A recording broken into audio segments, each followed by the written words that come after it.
Hi friends, ಇವತ್ತಿನ ಈ ವಿಡಿಯೋದಲ್ಲಿ ಒಂದು ಸುಂದರವಾದ ಕಥೆಯನ್ನ ಹೇಳ್ತಾ ಇದ್ದೀನಿ. ಶಿವ ಗಣೇಶನ ತಲೆಯನ್ನ ಯಾಕೆ ಕಡಿದರು, ಅದಕ್ಕೆ ಕಾರಣ ಏನು ಅಂತ ಪೂರ್ತಿಯಾಗಿ ಹೇಳ್ತೀನಿ. ಎಲ್ಲೂ ಸಹ ವಿಡಿಯೋವನ್ನ ಸ್ಕಿಪ್ ಮಾಡಕ್ ಹೋಗ್ಬೇಡಿ, ಕೇಳಿ. ಇದೊಂದು ಸುಂದರ ಲೀಲಾ ನಾಟಕ. ಶಿವನಿಗೆ ಗಣೇಶ ತನ್ನ ಮಗನೇ ಎಂದು ತಿಳಿದಿತ್ತು. ಮಹಾದೇವ ತ್ರಿಕಾಲಜ್ಞಾನಿ, ಅವನಿಗೆ ಸರ್ವವೂ ತಿಳಿದಿತ್ತು. ಈಗ ಈ ಕಥೆಯ ಹಿನ್ನೆಲೆಗೆ ಹೋಗೋಣ. ಗಣೇಶ ಹುಟ್ಟುವ ಮೊದಲೇ ಮೂಷಿಕಾಸುರ ಎಂಬ ದೈತ್ಯ ರಾಕ್ಷಸನು ಬ್ರಹ್ಮನ ಕುರಿತು ತಪಸ್ಸು ಮಾಡಿ ಅನೇಕ ಅಮರತ್ವದ ವರವನ್ನು ಪಡೆಯುತ್ತಾನೆ. ಅವನು ಕೇಳುತ್ತಾನೆ, ನನ್ನ ಸಾವು ಒಬ್ಬ ಅಯೋನಿಜ ಗರ್ಭದಿಂದ ಹುಟ್ಟದವನು ಹಾಗೂ ದ್ವಿಜ, ಎರಡು ಜೀವಿಗಳು ಒಂದೇ ದೇಹದ ರೂಪದಲ್ಲಿ ಇರುವ ಬಾಲಕ ಅವನನ್ನು ಕೊಲ್ಲಬೇಕು ಎಂದು ವರ ಪಡೆಯುತ್ತಾನೆ. ಮೊದಲನೇ ವರದ ಪ್ರಕಾರ ಗಣೇಶ ಗರ್ಭದಿಂದ ಹುಟ್ಟಿದವನು ಅಲ್ಲ. ಪಾರ್ವತಿ ತಾನು ಹಚ್ಚಿಕೊಂಡಿದ್ದ ಅರಿಶಿಣದಿಂದ ಗಣೇಶನನ್ನು ಮಾಡಿ ಜೀವ ಕೊಡುತ್ತಾಳೆ. ಮತ್ತೊಂದು ವರದ ಪ್ರಕಾರ ಗಣೇಶನಿಗೆ ಎರಡು ರೂಪ, ಒಂದೇ ದೇಹ, ಆನೆ ತಲೆ, ದೇವತಾ ದೇಹ. ಇನ್ನೊಂದು ವರದ ಪ್ರಕಾರ ಆ ಬಾಲಕ 2 ಬಾರಿ ಹುಟ್ಟಬೇಕು. ಹಾಗೆ ಗಣೇಶ 2 ಬಾರಿ ಹುಟ್ಟಿದ. ಈಗ ಈ ರಾಕ್ಷಸನ ಉಪಟಳ ಜಾಸ್ತಿ ಆಯ್ತು. ಈ ಕಾರಣದಿಂದ ಗೌರಿ ಗಣೇಶನನ್ನು ನಿರ್ಮಿಸಿ ಮೊದಲನೇ ಬಾರಿ ಜೀವ ಕೊಟ್ಟಳು. ಹಾಗೆ ಇದ್ದಾಗ ಒಂದು ದಿನದ ಸ್ನಾನ ಮಾಡುವುದಾಗಿ ಹೇಳಿ ತನ್ನ ದ್ವಾರಪಾಲಕನಾಗಿ ಗಣೇಶನನ್ನು ನಿಲ್ಲಿಸುತ್ತಾಳೆ. ಲೀಲಾಮಯ ಶಿವ ಬಂದು ದಾರಿ ಬಿಡಿ ಎನ್ನುತ್ತಾನೆ. ಆದರೆ ಗಣೇಶ ಕರ್ತವ್ಯ ಪಾಲನೆ ಮಾಡಿ ಇಲ್ಲ ಎಂದು ಇಬ್ಬರು ಯುದ್ಧಕ್ಕೆ ನಿಲ್ಲುತ್ತಾರೆ. ಆಗ ಶಿವನು ಗಣೇಶನ ಶಿರವನ್ನು ಕತ್ತರಿಸುತ್ತಾನೆ. ಈ ವಿಷಯ ತಿಳಿದು ಪಾರ್ವತಿ ಉಗ್ರಳಾಗಿ ಎಲ್ಲವನ್ನು ನಾಶ ಮಾಡುತ್ತೇನೆ ಎನ್ನಲು ಶಿವ ತನ್ನ ಗಣಗಳನ್ನು ಕಳಿಸಿ ಉತ್ತರ ದಿಕ್ಕಿಗೆ ತಲೆ ಹಾಕಿ ಮಲಗಿರುವ ಜೀವಿಯ ಶಿರವನ್ನು ಕತ್ತರಿಸಿ ತರಲು ಹೇಳುತ್ತಾನೆ. ಆಗ ಗಣಗಳ ಕಣ್ಣಿಗೆ ಸಿಗುವ ಪ್ರಾಣಿ ಒಂದು ಪುಟ್ಟ ಆನೆ. ಆ ಆನೆಯ ಶಿರವನ್ನು ತರುತ್ತಾರೆ. ತಂದು ಗಣೇಶನಿಗೆ ಮತ್ತೆ ಜೀವ ಕೊಡುತ್ತಾನೆ ಶಿವ. ಈಗ ಬರುವ ಪ್ರಶ್ನೆ, ಶಿವ ಮಗನ ತಲೆಯನ್ನು ಏಕೆ ಕಡಿದ? ಬೇರೆ ಏನಾದರೂ ಮಾಡಬಹುದಿತ್ತಲ್ಲವಾ? ಇದರ ಹಿಂದೆ ಇನ್ನೊಂದು ಕತೆ ಇದೆ. ಹಿಂದೆ ಮಾಲಿ, ಸುಮಾಲಿ ಎಂಬ ಇಬ್ಬರು ರಾಕ್ಷಸ ಶಿವನ ಭಕ್ತರಿದ್ದರು. ಇವರಿಗೂ ಸೂರ್ಯ ದೇವನಿಗೂ ಭೀಕರ ಯುದ್ಧವಾಗುತ್ತದೆ. ಆ ಯುದ್ಧದಲ್ಲಿ ಸೂರ್ಯನ ಶಕ್ತಿಗೆ ರಾಕ್ಷಸರು ಸೋಲುತ್ತಾರೆ. ತಮಗೆ ತೊಂದರೆಯಾಗುತ್ತಿದೆ ಎಂದು ಶಿವನನ್ನು ಕರೆಯುತ್ತಾರೆ. ಕೋಪದಿಂದ ತನ್ನ ಭಕ್ತರಿಗೆ ತೊಂದರೆ ಕೊಟ್ಟ ಸೂರ್ಯನ ಶಿರವನ್ನು ಶಿವ ತ್ರಿಶೂಲದಿಂದ ಕತ್ತರಿಸುತ್ತಾನೆ. ಈಗ ಲೋಕವೆಲ್ಲ ಕತ್ತಲೆಯಲ್ಲಿ ತುಂಬಿತ್ತು. ಸೂರ್ಯ ತಂದೆ ಕಶ್ಯಪ ಮುನಿಗಳು ಇದನ್ನು ಕಂಡು ನೊಂದು ಶಿವನಿಗೆ ಹೀಗೆ ಹೇಳುತ್ತಾರೆ, ನೀನು ನನ್ನ ಮಗನ ತಲೆ ಕಡಿದಿರುವೆ, ಮುಂದೆ ನೀನು ನಿನ್ನ ಮಗನ ತಲೆಯನ್ನೇ ಕಡಿಯುವ ಹಾಗೆ ಆಗಲಿ ಎಂದು ಶಪಿಸುತ್ತಾರೆ. ಶಿವನಿಗೆ ಶಾಪವಾಗಲಿ ತಾಪವಾಗಲಿ ತಟ್ಟುವುದಿಲ್ಲ.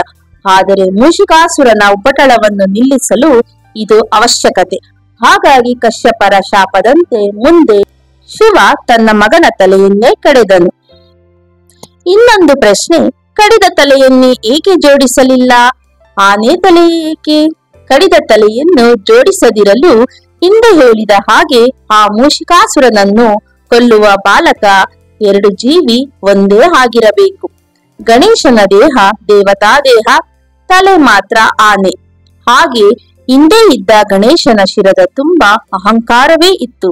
ತನ್ನ ತಾಯಿ ತನಗೆ ವರ ಕೊಟ್ಟಿದ್ದಾಳೆ ಎಂದು ಮುಕ್ಕಣ್ಣನ ವಿರುದ್ಧವೇ ಗೆಲ್ಲುವೆ ಎಂಬ ಅಹಂಕಾರ ಇತ್ತು. ಇನ್ನೊಂದು ಪ್ರಶ್ನೆ ಬರುತ್ತದೆ, ಶಿವ ದೇವರು ಅಲ್ವಾ? ಯಾವುದೇ ಜೀವಿಗೆ ಹಾನಿ ಮಾಡುವುದಿಲ್ಲ. ಹಾಗಿದ್ದಲ್ಲಿ ಏಕೆ ಒಂದು ಆನೆಯ ಶಿರವನ್ನು ಕತ್ತರಿಸಿದ? ಹಿಂದೆ ಗಜಾಸುರ ಎಂಬ ರಾಕ್ಷಸನು ಇದ್ದ. ಇವನು ಪರಮಶಿವ ಭಕ್ತ. ಹಲವು ವರ್ಷಗಳವರೆಗೆ ಶಿವನನ್ನು ಕುರಿತು ಧ್ಯಾನಿಸಿ ಒಂದು ವರವನ್ನು ಪಡೆಯುತ್ತಾನೆ. ಅದೇನೆಂದರೆ ಶಿವನನ್ನು ತನ್ನ ಹೊಟ್ಟೆಯಲ್ಲಿ ಬಂದಿಯಾಗಿ ಇರುವಂತೆ ವರ ಪಡೆಯುತ್ತಾನೆ. ಅದರಂತೆ ಶಿವನು ಹೊಟ್ಟೆಯಲ್ಲಿ ಬಂದಿಯಾಗಿರುತ್ತಾನೆ. ಈ ವಿಷಯ ತಿಳಿದ ಪಾರ್ವತಿ ವಿಷ್ಣುನಂದಿಯ ಜೊತೆ ಶಿವನನ್ನು ಹುಡುಕಲು ಗಜಾಸುರನ ಸಾಮ್ರಾಜ್ಯಕ್ಕೆ ಹೋಗುತ್ತಾರೆ. ಅಲ್ಲಿ ನಂದಿ ಗಜಾಸುರನನ್ನು ಹೋಲಿಸಲು ಮೋಹಕವಾದ ನೃತ್ಯವನ್ನು ಮಾಡುತ್ತಾನೆ. ಇದನ್ನು ಕಂಡು ಗಜಾಸುರ ಶಿವನನ್ನು ತನ್ನ ಹೊಟ್ಟೆಯಿಂದ ಬಿಡುಗಡೆ ಮಾಡುತ್ತೇನೆ ಎಂದು ಶಿವನನ್ನು ಬಂಧಮುಕ್ತ ಮಾಡುತ್ತಾನೆ.